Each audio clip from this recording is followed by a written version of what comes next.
Entrevisté a Álvaro Abella, traductor e investigador en la Escuela de Traductores, un centro de investigación en la Universidad de Castilla-La Mancha, en Toledo.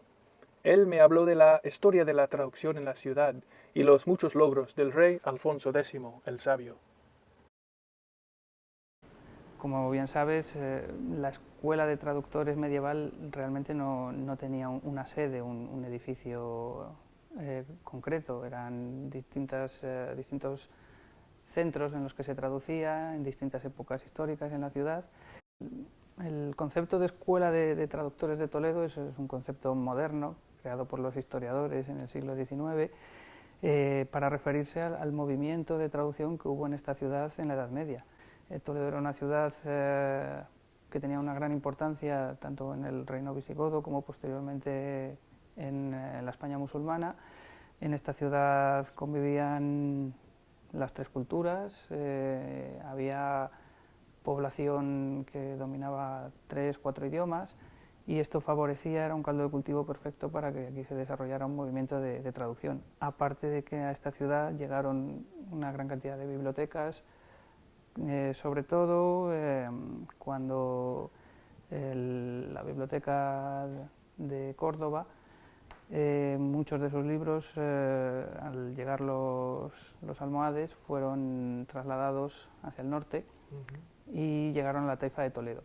Entonces, la existencia de libros y de personas capaces de comprender distintos idiomas fue lo que favoreció ese movimiento de traducción. Evidentemente, en un principio impulsado por la Iglesia, por el arzobispo Raimundo, que tenía el interés, sobre todo en un primer momento, en la traducción de tratados filosóficos, religiosos, por, ya sabes, las disputas que en aquel momento religiosas existían entre las distintas confesiones. Sí.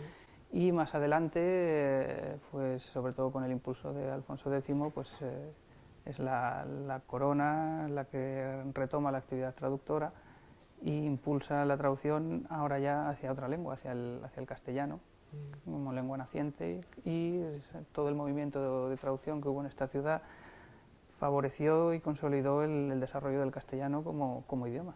Y esto se ha definido siempre como el viaje de la cultura, el viaje de, digamos, un círculo que realizó la cultura europea, básicamente la cultura clásica, griega, latina, que con la caída del Imperio Romano se conserva sobre todo en Oriente, en Biblioteca de Alejandría. Fueron después los árabes, que culturalmente eran un pueblo que era como una esponja, que iba absorbiendo toda la cultura de los pueblos a los que fue conquistando.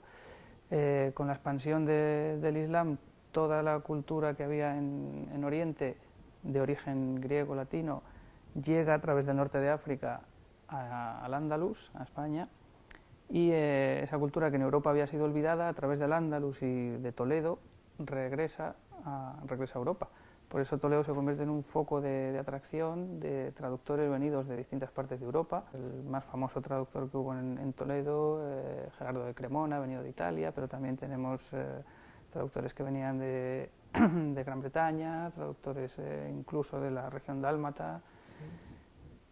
Recogen la cultura que había aquí, la traducen al latín y se la llevan a Europa, y esto favoreció el desarrollo de las universidades europeas y el resurgir de lo que se llamó el Renacimiento. Por ejemplo, en el ámbito religioso, en Toledo se realizaron algunas de las primeras traducciones del Corán al latín.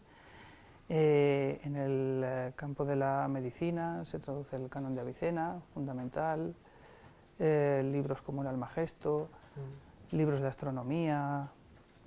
Las tablas alfonsíes realmente no son una traducción, son una elaboración de tablas astronómicas, pero basadas en tablas árabes medievales, en las cuales los creadores tuvieron que conocer para poder realizar las tablas alfonsíes. Esa también es una de las obras más importantes que surgieron en esta ciudad.